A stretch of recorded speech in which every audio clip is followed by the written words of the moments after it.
বাংলাদেশে হঠাৎ করেই আলোচনায় আরাকান আর্মি। রাখাইনের অধিকাংশ অঞ্চল দখল করা এই বাহিনী কবে স্বাধীনতার ঘোষণা দেবে তা নিয়ে চলছে জল্পনা কল্পনা। তাদের সাথেই বা কেমন হবে বাংলাদেশের সম্পর্কের সমীকরণ? বাংলাদেশের সাথে দীর্ঘ সীমান্ত থাকা রাখাইনের সীমান্ত পোস্টগুলো থেকে পালিয়ে গেছে মিয়ানমারের বর্ডার গার্ড পুলিশ।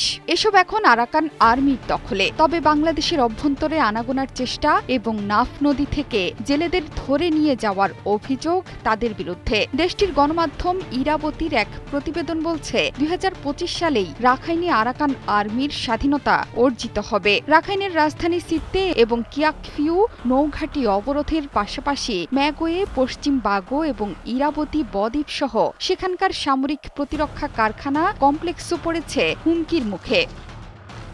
বর্তমানে রাখাইনের রাজধানী সিত্তে নিয়ন্ত্রণের চেষ্টা চালাচ্ছে আরাকান আর্মি। সেখানকার কিয়াকফিউ টাউনশিপ দখলের চেষ্টা করছে সংগঠনটি, যেখানে আছে চীনের বেল্ট অ্যান্ড রোড ইনিশিয়েটিভ প্রকল্পের অবকাঠামো, যার মাধ্যমে ইউরোপ, পশ্চিম এশিয়া এবং আফ্রিকার সাথে সহজ বাণিজ্যের জন্য ভারত মহাসাগরে প্রবেশাধিকার দেবে বেইজিংকে। প্রতিবেশী মাগোয়ে, বাগো, আইয়ার ওয়াদি অঞ্চলেও নিজেদের অভিযানের তীব্রতা বাড়িয়েছে আরাকান আর্মি। রাখাইন রাজ্যের সীমান্তবর্তী জান্তা ঘাঁটিগুলো দখল করে নিয়েছে তারা। রাখাইনে আছে ১৭টি টাউনশিপ। ২০২৩ সালের নভেম্বর থেকে এখন পর্যন্ত রাখাইনের পালেতোয়া টাউনশিপ এবং প্রতিবেশী চীন স্টেট সহ ১৫টি টাউনশিপেরই দখল নিয়েছে আরাকান আর্মি।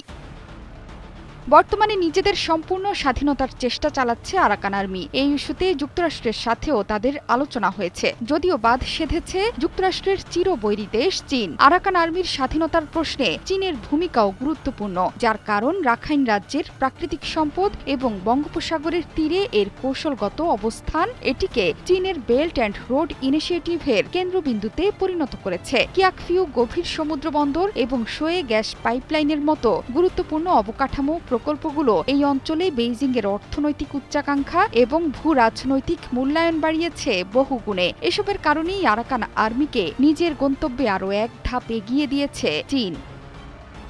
বর্তমানে রাখাইনের স্বাধীনতা প্রশ্নে আরাকান আর্মি যদি কেন্দ্র তথা জান্তার সাথে আলোচনা করেও, তাহলে সম্ভবত কেন্দ্রের অধীনে না থাকার শর্তে থাকবে রাজ্যটি। এক্ষেত্রে ৪টি প্রধান চ্যালেঞ্জের মুখে পড়তে পারে সংগঠনটি। প্রথমত, সামরিক একত্রীকরণ, মানবিক এবং উন্নয়নমূলক চ্যালেঞ্জ, আন্তঃসাম্প্রদায়িক এবং আন্তর্জাতিক সম্পর্ক। অন্যদিকে মিয়ানমার সেনাবাহিনী রাখাইনের সরবরাহ পথগুলো অবরোধ করে রাখার কারণে রাখাইন রাজ্য মিয়ানমারের বাকি অংশ থেকে সম্পূর্ণ বিচ্ছিন্ন। তবে রাখাইনের স্বাধীনতা অর্জিত হয়ে গেলে আন্তর্জাতিক মহলও নিজেদের স্বার্থে রাখাইনের সাথে যোগাযোগ রক্ষা করে চলবে বলেও মনে করা হচ্ছে। জোহরা চৌধুরী সেতু, ৭১।